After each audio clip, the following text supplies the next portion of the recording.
Julie Valdez. Mapping Company Commander, John Ray Alves. Mapping Company XO, Princess Consorte. Mapping Idon Bearer, Mary Rose Rosell. First Platoon Leader, John Mark Layones. Second Platoon Leader, Jovan Ubero. School Head, Lilibet M. Moralde. CTP Facilitator, Mr. J. Madrigal. Assistant CTP Facilitator, Mr. Ralph Baldosa. DBCDLC Facilitator, Mr. Keith Rafael Soltes. DAC Trainer, Mr. Martin Silahe. Major Trainer, Facilitator, Mr. Isagani Lopez and Miss Maria Angel Razon.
Thank you very much. That was La Purísima National High School, La Purísima Nabua, Camarines Sur.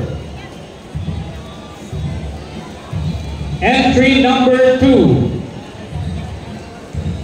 Malawag National High School, Malawag.